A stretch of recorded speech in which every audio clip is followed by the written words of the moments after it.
Cost of quality था क्या? दोस्तों, आपको याद होगा अ, हमारे को हमारे जितने समझदार लोग थे उन्होंने ये समझाया था कि हमें जैसे फिलिप्स बी क्रॉस्बी थे। उन्होंने हमें समझाया था कि हमें सही चीजें करनी चाहिए, doing the right things and not doing the wrong things. उन्होंने ये बोला था अपनी बुक क्वालिटी इज फ्री में, क्योंकि उनका मानना ये था कि क्वालिटी की कॉस्ट आप जो भी इनकर कर रहे हैं वो वेस्ट है। आपने कहा क्यों सर?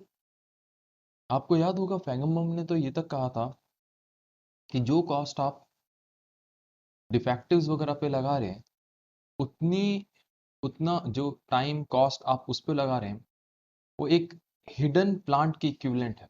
पहला वाला खर्चा प्रिवेंशन और अप्रेजल तो हम इसलिए करते हैं बिकॉज हम चाहते हैं कि हमारे गुड्स गुड क्वालिटी के हो, कंफॉर्मेंस के हो। इसलिए हम इसको कहते हैं कॉस्ट ऑफ कंफॉर्मेंस या cost of good quality.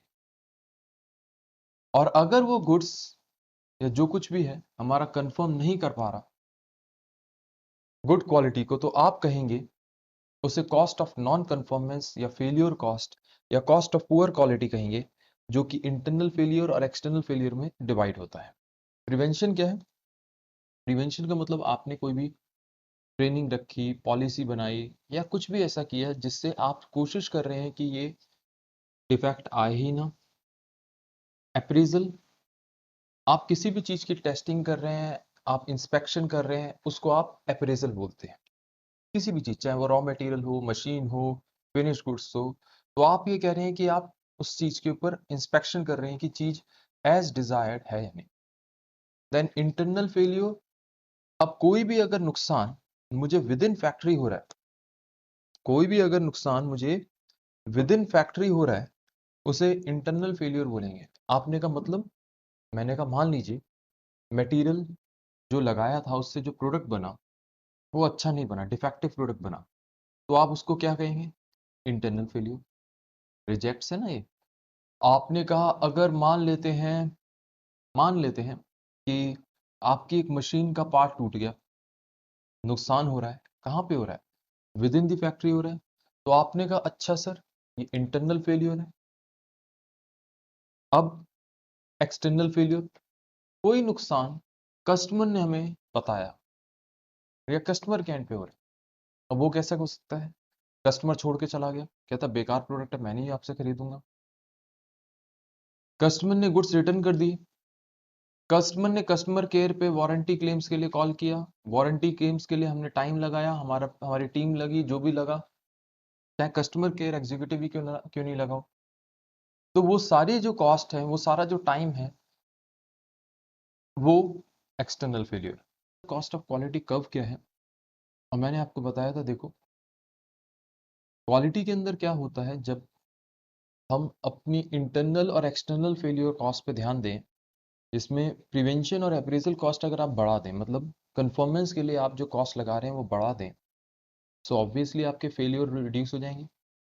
Obviously क्या होगा, आपके फेलियर, अगर आपने प्रिवेंशन और अप्रेजल कॉस्ट बहुत हाई रखी हुई है, तो obviously cost of non conformance मतलब फेलियर की कॉस्ट, चाहे वो इंटरनल फेलियर हो चाहे वो एक्सटर्नल फेलियर हो, वो आपके बहुत कम हो जाएंगे। ऐसे ही अगर आपने अप्रेजल और प्रिवेंशन की कॉस्ट बहुत कम रखी हुई है, सो ऑब्वियसली आपका इंटरनल और एक्सटर्नल फेलियर बहुत ज्यादा होगा। तो आपने कहा कि sir there must be an optimum level जहां पे आप कहेंगे ये मीट करे, मतलब जो मेरी एडिशनल कॉस्ट है अप्रेजल और प्रिवेंशन की, वो इक्विवेलेंट हो सेविंग्स के इंटरनल एंड एक्सटर्नल फेलियर के, क्योंकि उसके बियॉन्ड मेरी कॉस्ट फिर से बढ़ने लगेगी। यहाँ तो मेरे को मालूम है मेरी कॉस्ट कम होती जा रही है, क्योंकि मैं अगर 100 रुपी इनकर कर रहा हूँ कन्फॉर्मेंस की कॉस्ट पे, तो 150 रुपीज का मुझे सेविंग हो रही है इंटरनल और एक्सटर्नल फेलियर पे। तो आपने कहा जिस पॉइंट पे 100 पे 100 का फायदा होगा, मैं वहां पे मेरे ख्याल से रुक जाना चाहिए। या फिर अगर आप बहुत ही अच्छी क्वालिटी का प्रोडक्ट बनाना चाह रहे हैं, क्योंकि यहाँ तो आपकी ऑप्टिमम कॉस्ट है, लेकिन आपने का ऑप्टिमम कॉस्ट पे नहीं रखना मेरे को, तो ऐसी जगह जाना है जहाँ पे मेरी कॉस्ट से मेरे को मतलब नहीं है, मुझे मतलब है कि मेरे गुड्स अच्छे से अच्छी क्वालिटी के बने। सो ऑब्वियसली आप कह रहे हैं 100 करके बढ़ाते चले जाओ। चाहे आपको जो बेनिफिट है, किसमें बेनिफिट? आपने कहा कि सर सेविंग्स जो इंटरनल और एक्सटर्नल फेलियर कॉस्ट में है वो सिर्फ 80 रुपीज रह जाए, कोई बात नहीं, आप आगे बढ़ाते चले जाओ, क्योंकि आपको सबसे बढ़िया क्वालिटी का गुड्स बनाने हैं। आइसबर्ग मॉडल आपका बहुत ही सिंपल है, ये सीधी सी बात बोलता है कि हमारे जो विजिबल वेस्ट है, जो विजिबल आप कहेंगे फेल्योर है, वो तो हमें बड़े आसानी से दिख जाते हैं और हम उसी पे फोकस करते रह जाते हैं, जो कि अपने आप में एक गलत सोच है।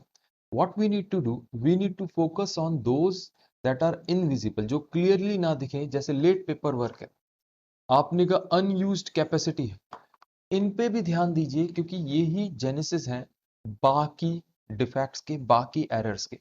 तो आपको याद रखना है, ऐसा नहीं है कि आप सिर्फ और सिर्फ विजिबल पे ध्यान दें, आपको किस पे ध्यान देना है? आपने इनविजिबल पे भी ध्यान देना है।